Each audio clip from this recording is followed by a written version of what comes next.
सुधा समाधान।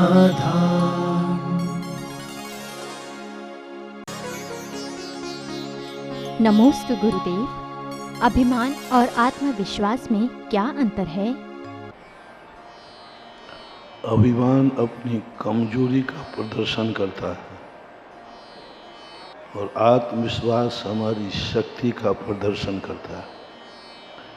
जब भी कोई व्यक्ति अभिमान करता है, समझ लेना वह सबसे बड़ा कमजोर आदमी है। जैसे कौआ सबसे ज़्यादा अभिमान करता है। पेड़ पर बैठेगा, सारे पक्षी पेड़ पर अलग ढंग से बैठते हैं और कौआ सबसे ऊंची डाल पर बैठेगा, क्योंकि वो सबसे ज़्यादा संसार का निकृष्ट और असमर्थ जीव है। तो अभिमान कमजोरी की निशानी है और आत्मविश्वास भले ही बाहर से वह कितना भी कमज़ोर दिख रहा हो, लेकिन वो सबसे बड़ा अमीर आदमी, समर्थवान आदमी, सक्षम आदमी, और भविष्य भी उसका बहुत अच्छा है। अभिमानी का भविष्य पतन है और आत्मविश्वासी कितना भी नीचे गड्ढे में हो, वह दिन प्रतिदिन ऊपर की तरफ ही उठता है। इतना अंतर। नमोस्तु गुरुदेव। हमारे परिवार का हर सदस्य छोटी छोटी बीमारियों से ग्रस्त है, तो ऐसे में हमें क्या करना चाहिए? धार्मिक दृष्टि से तो पुण्य की कमी आती है, तो आप पुण्य बढ़ाइए। शारीरिक दृष्टि से अच्छे जानकार डॉक्टर को दिखाइए। समता की दृष्टि से समता भाव रखिए। जब बुरा दिन आया है तो अच्छा भी आएगा।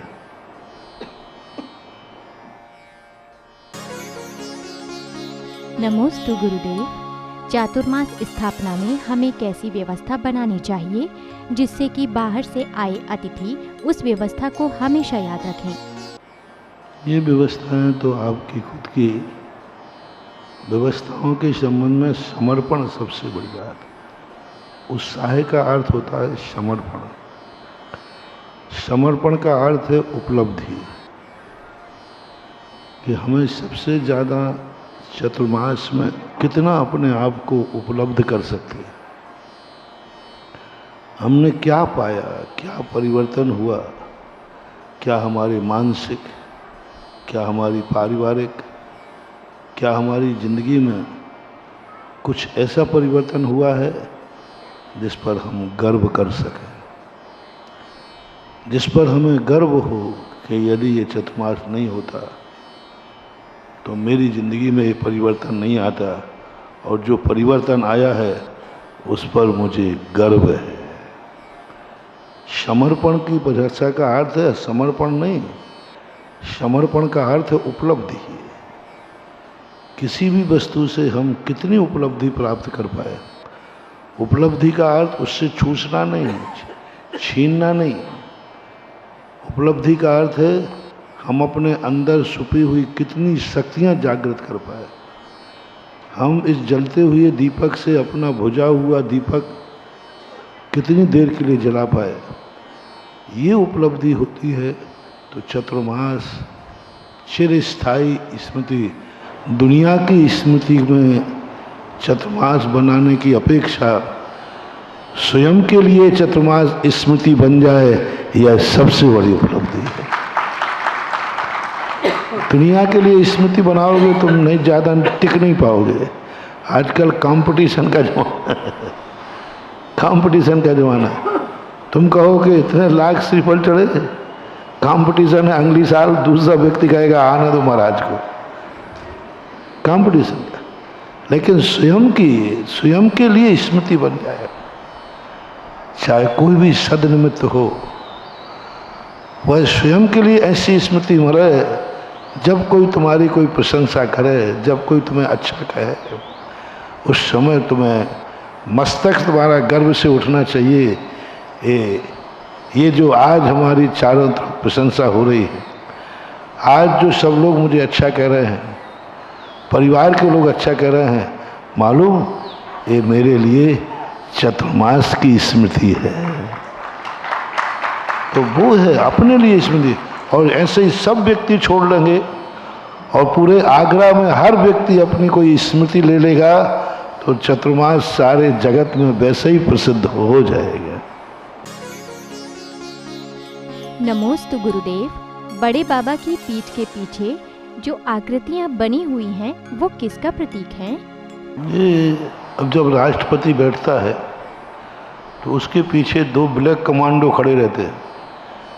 तुम उनको देखते हो कि राष्ट्रपति को देखते हो? और उनके साथ क्या व्यवहार करते हो? ना देखते हो, ना व्यवहार करते हो, ना कुछ करते हो। तुम अपना गुलदस्ता किसको देते हो? हाथ किससे मिलाते हो? पीछे वाले ब्लैक कमांडो को ध्यान ही नहीं जाता। आप नाम भी नहीं बता पाएंगे भाई इनके साथ ब्लैक कमांडो कौन थे। और ये भी नहीं रहता कई बार तो कि हैं भी कि नहीं है। ये सब वैभव है उनका, ये उनका ब्लैक कमांडो है। उनकी तरफ अपनी दृष्टि ही नहीं जाना चाहिए। पर होते क्यों हैं? को पुण्य का परिपाक है, पुण्य के परिपाक को कौन नकार सकेगा। आपके लिए, दृष्टि के लिए नहीं किया जा रहा है। वे देवता भी भगवान की सेवा करके अपने पापों का क्षय कर रहे हैं अपने ढंग से। तो ये भगवान के वैभव को प्रदर्शित करने के लिए ये सारी स्थितियां बनाई जाती हैं। ऐसा बना। नमोस्तु गुरुदेव। किसी व्यक्ति को कैसे विश्वास होगा कि निधित निकाचित कर्म दर्शन करने से नष्ट हो जाते हैं? जब व्यक्ति भगवान के गुणों से निस्वार्थ प्रभावित होता है, उनके गुणों के प्रति ही उनका अनुराग, और उस समय तीव्र ऐसा परिणाम आता है कि इन जैसी पवित्रता मैं कब पाऊंगा, इन जैसे गुण मुझे कब उपलब्ध होंगे। ऐसा परिणाम जब आत्मा के अंदर जागता है उस समय निधत्त निकाचित कर्मों का क्षय हो जाता है। नमोस्तु गुरुदेव। सब्र करने से इंसान संभल जाता है, लेकिन सब्र का इंतजार करते करते व्यक्ति बिखर क्यों जाता है? उसने अभी सब्र को समझा ही नहीं। सब्र को वो साधन मान रहा है। एक सबसे बड़ी भूल है हमारी कि हम साध्य को साधन मान लेते हैं, इसलिए बिखर जाते हैं। साध्य को हम जब साधन मानेंगे ज़्यादा देर तक नहीं टिक पाओगे। धर्म को तुम लोग अपनी जिंदगी का साधन मानते हो, और धर्म साधन नहीं है, धर्म तो साध्य है। पक्ष बोलते हैं इसको न्याय में। धर्म साधन नहीं होता, धर्म साध्य होता है। सब्र साधन नहीं है, सब्र हमारा साध्य है।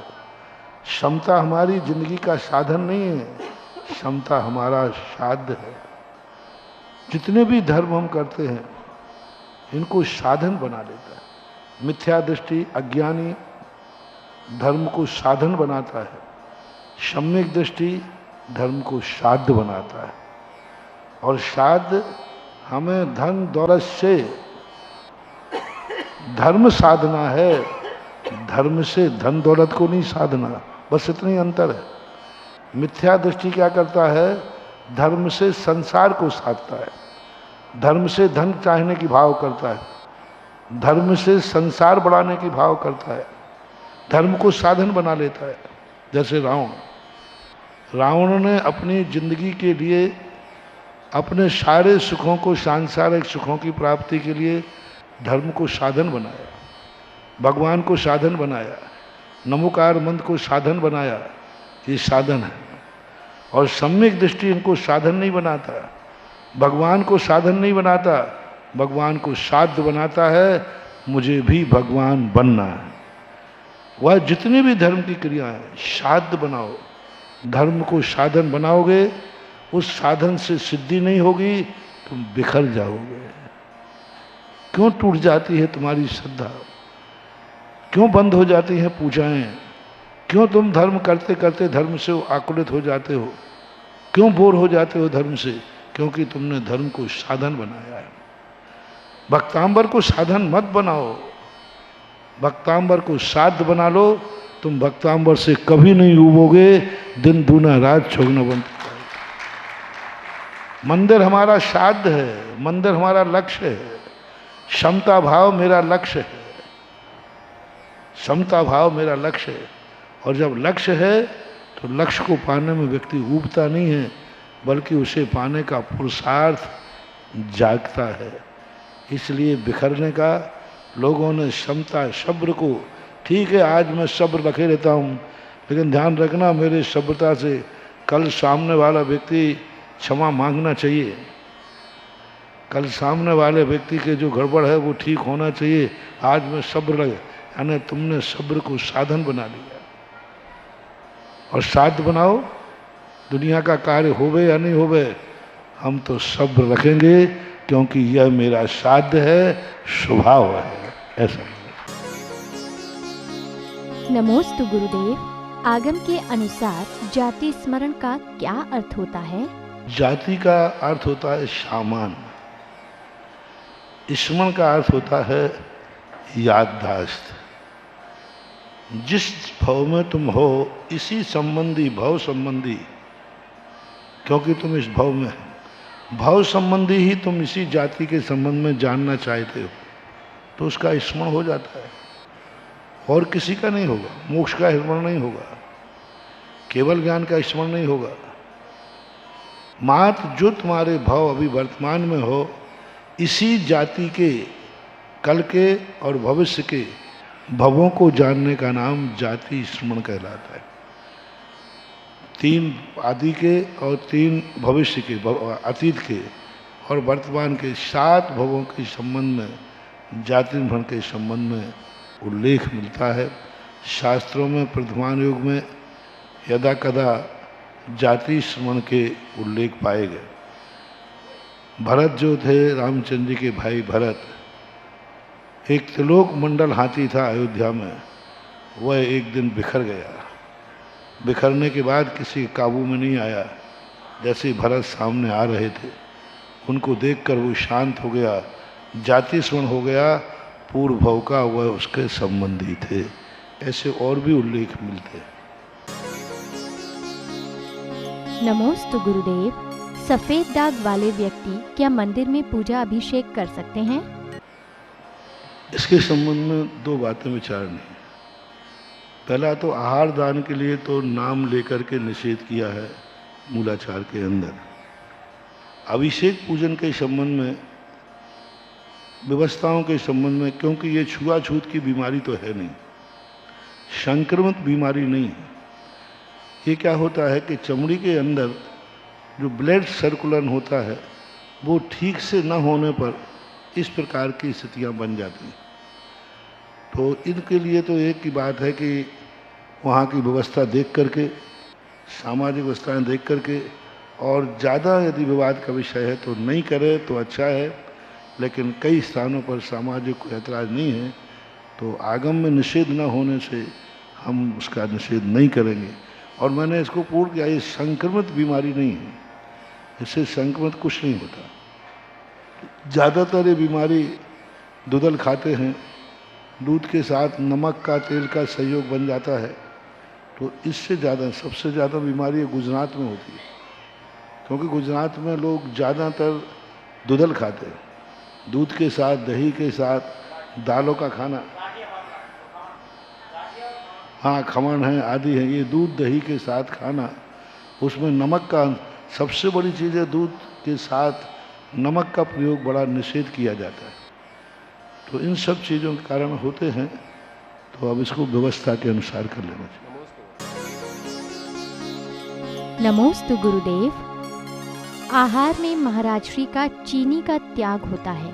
अगर चीनी इतनी अशुद्ध है तो हम निर्वाण लाडू चीनी का बनाकर भगवान के समक्ष क्यों चढ़ाते हैं?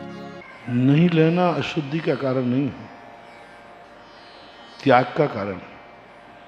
बहुत सारी चीज़ें नहीं ले रहे हैं, इसलिए नहीं ले रहे हैं कि वो अशुद्ध है, नहीं, त्याग है, साधु का रस परित्याग है। कभी भी हम लोगों ने या पूज्य आचार्य महाराज ने कभी भी ऐसा नहीं बोला है कि शक्कर अशुद्ध है, ऐसा, क्योंकि शर्करा शब्द का प्रयोग हमारे शास्त्रों में भी मिलता है। रसों के संबंध में और भी कई स्थानों पर मिलता है। ये बात अलग कि शर्करा दो प्रकार की होती है, खांड रूप में होती है और एक वर्तमान रूप में होती है। लोग ये कहते हैं कि इसमें रिफाइन करने के लिए हड्डी आदि का चूरा डाला जाता है। ऐसा हमने नेट पे भी दिखवाया, पूछा भी जो शुगर मिल्स वाले हैं, तो उन्होंने ऐसा कहा कि ये चूरा हड्डी आदि का नहीं होता है। हर चीज़ को आज हर चीज़ नेट पर है, आप रिसर्च करें। आज जितना ज़्यादा आज विज्ञान का यही लाभ उठाएं, कम से कम विज्ञान ने खोजा है कि हर चीज़ को उन्होंने रिसर्च में डाल दिया। ये शक्कर कैसे बनती है, क्या क्या डलता है, सब आपको नेट पे मिल जाएगा पूरा। एक आप इतने डालिए शुगर के संबंध में, शक्कर के संबंध में हमें जानकारी चाहिए, वो तुरंत जाकर पूरी लिस्ट दे देगा। नेट पे देखिए। मैं ऐसा कभी इस कारण नहीं, त्याग होते हैं हम लोगों को, त्याग का अर्थ अलग होता है। त्याग है, नहीं तो जो महाराज नहीं लेते वो सब अभक्ष नहीं है, अशुद्ध नहीं। नमोस्तु गुरुदेव। बच्चा अगर गुरुमुख से णमुकार मंत्र सुनता है तो उसके जीवन में क्या प्रभाव पड़ता है?